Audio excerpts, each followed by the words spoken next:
Hello. Today we will be discussing the leadership of President Franklin D. Roosevelt.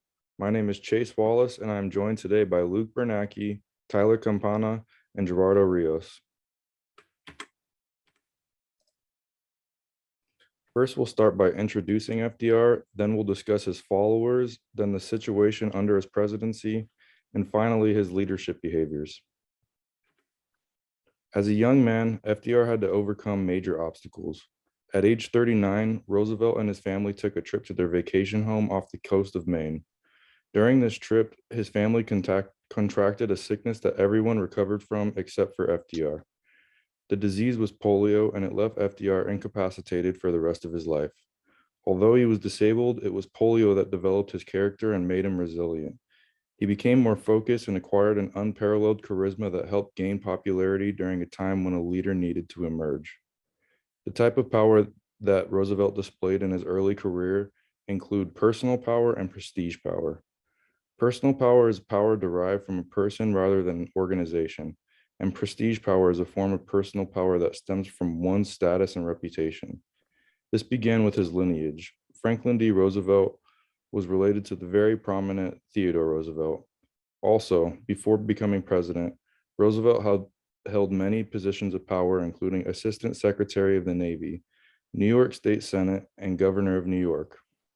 Roosevelt was effective at leading the United States through the most tumultuous and brutal moments of the country's history. He spent many rigorous and sleepless nights planning ways to overcome the Great Depression.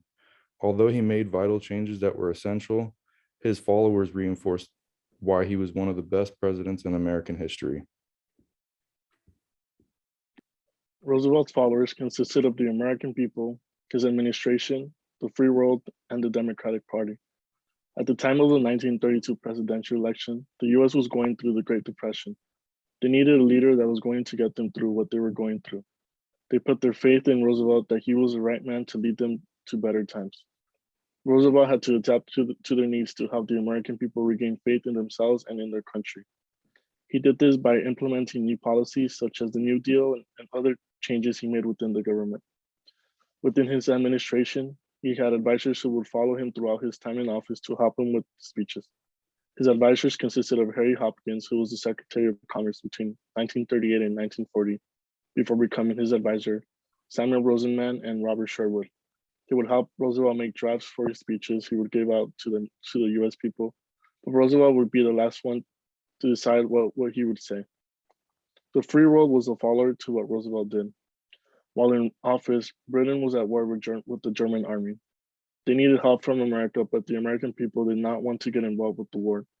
Although the American people were against it, he stated in his State of the Union address on January 6, 1941, that they would be helping the British not to get involved with the war, but to fight for universal freedom and a free world that everyone deserved. His actions gave hope to people in the years to follow because they knew they were fighting for freedom. The Democratic Party emerged during Roosevelt's time in office. In 1932, the New Deal coalition was created to make voting blocs and interest groups that supported Roosevelt's New Deal programs. The voting blocs were composed of followers of the president's response to the Great Depression. It included labor unions, racial minorities, farmers who voted for Democratic presidential candidates up into the 1960s. With this, Democrats gained 12 seats in the House of Representatives and 7 seats in the Senate. The environment that FDR found himself in as president was unprecedented. During his first 2 terms, he had to navigate leadership through the Great Depression, and his 3rd term was overwhelmingly dominated by World War II. The situations regarding his leadership were anything but status quo. As I mentioned, FDR's first 2 terms can be largely explained by his response to the Great Depression. The Great Depression was an era in American history where unemployment reached upwards of 25% and external trade decreased nearly 50%. The American people had low morale and even lower faith in their government. The American people were desperate for a new leader in government, with Hoover being blamed for not fixing many of the issues being experienced during the Depression. Although FDR was a strong Democrat, he was voted into office by citizens across the political spectrum. He supported social welfare programs, which seemed radical at the time, but his followers were desperate for relief. This shows how the American people ultimately needed a leader who understood the struggles that they were facing and put their best genuine efforts towards bringing America out of the Depression. FDR fit this role well due to the empathy that he developed with his physical disabilities and the charisma that he used to make Americans believe that he could fix the issues regarding the Depression.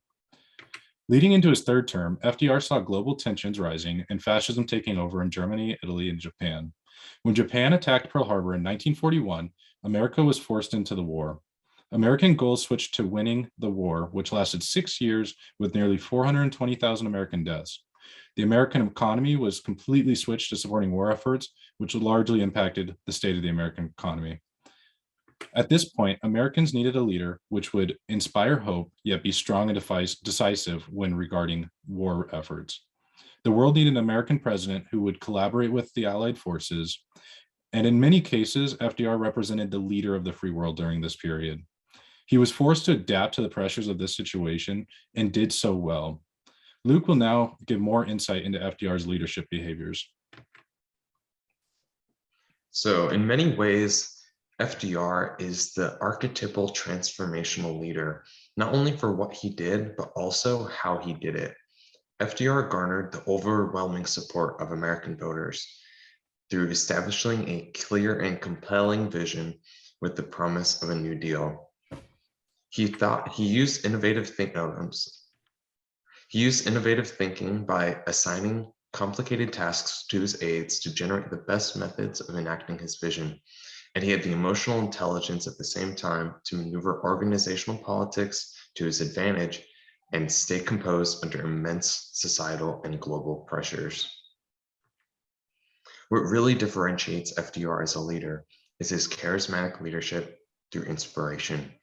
He got the working class excited and engaged about politics through his highly effective communication skills.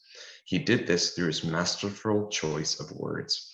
For example, he was able to build a personal relationship with the public through the fireside chats, where he made innovative use of radio technology and adjusted his vocabulary and topics so that all who listened could understand. As a renowned speaker, he used heavy impact words that have now been etched into history. Through his use of language, he was able to present the absolute confidence and hope working class Americans needed. Next slide.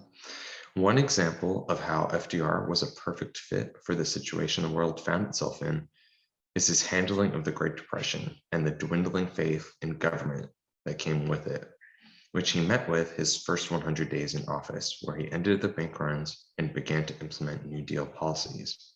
Another example is how he foresaw the threat of Nazi Germany and began strengthening ties with allies, despite a large isolationist sentiment from the American public.